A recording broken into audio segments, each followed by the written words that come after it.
first thing you need to do is be safe. Disconnect the appliance or turn off the breaker to avoid electric shock.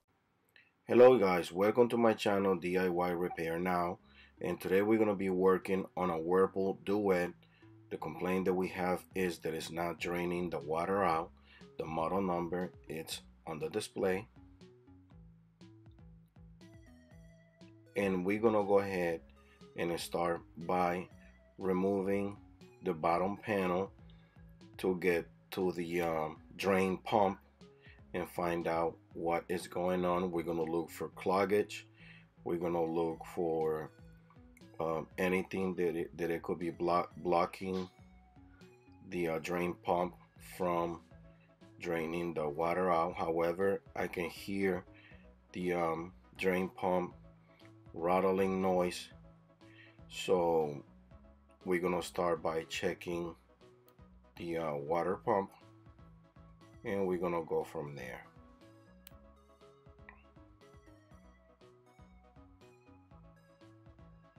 Adjust the camera.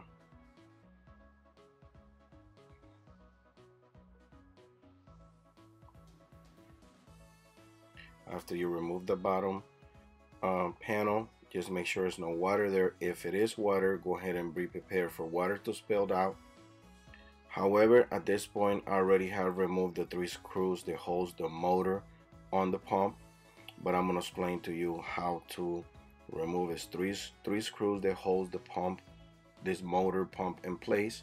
So you remove those 3 screws to be able to check the motor, and we're going to look for tension on the motor blade.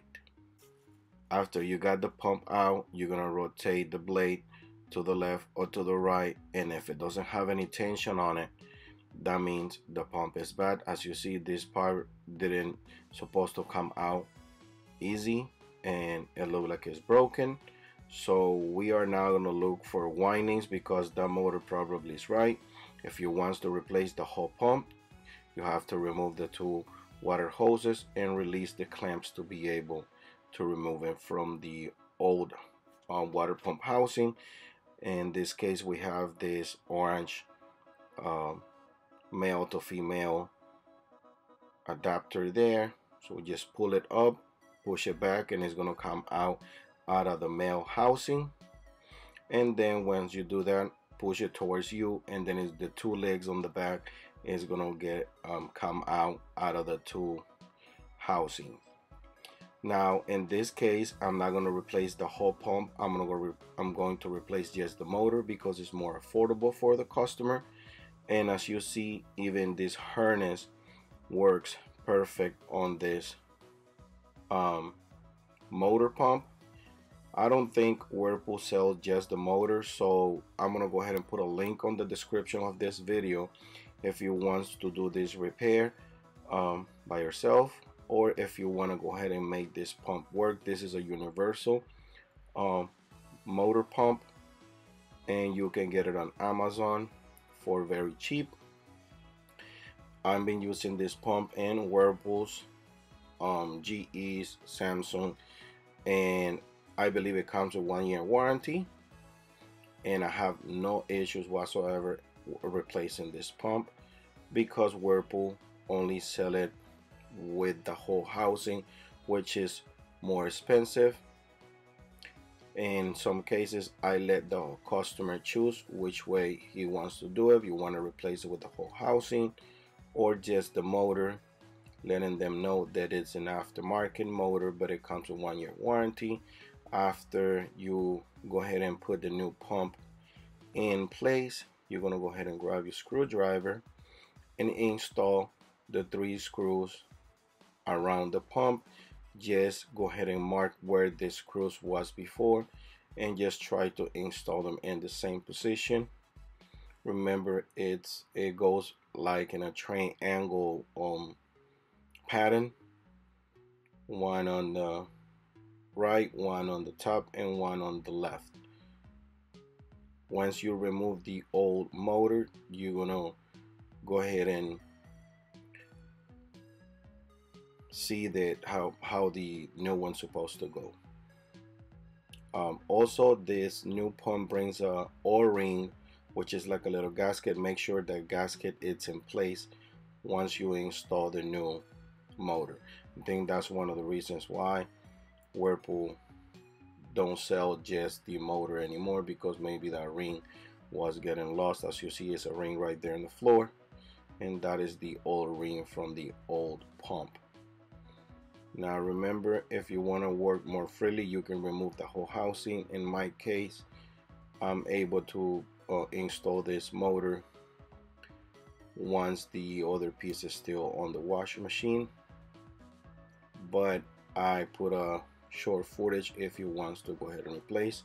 I'm gonna go ahead and put a link on the description of this video with the whole housing or just the motor. That way you choose whatever is convenient, or whatever is convenient for you, or whatever you feel like doing. This point, the customer said, well, I don't want to put too much money on this repair, so he decided to go with the aftermarket drain pump. Always be prepared for water to spill out. Now I'm going to go ahead and test the washer before I put the bottom panel back on.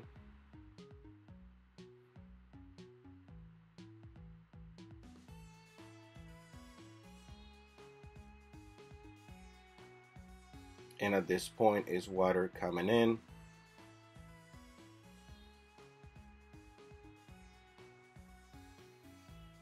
And it's already filling in water, and it's kind of rotating, sensing to see if there's any clothes inside.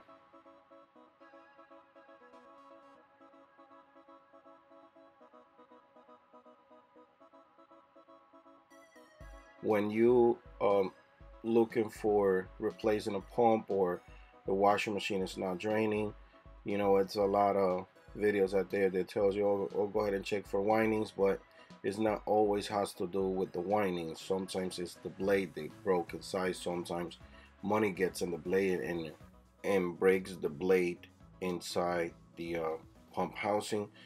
So at this point, we're pretty much done. We're just gonna go ahead and install our bottom panel back in place to wrap up and go to the next repair. Now, like I told you, I'm gonna go ahead and put this panel on the description of this video for the pump with the whole housing and the aftermarket pump that you can use. And then if you are a appliance repair guy, you can use this pump in different models and it will work just fine. Sometimes I even use it on GE models and it works with no issues. So that's something to keep in mind. Now we're just gonna go ahead and test it one more time just to make sure everything is good. And that's it for this video, guys. Thanks for watching.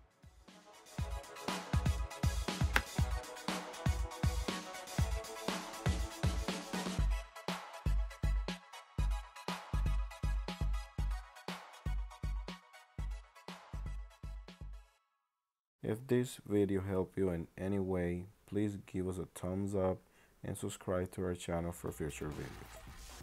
Thanks for watching.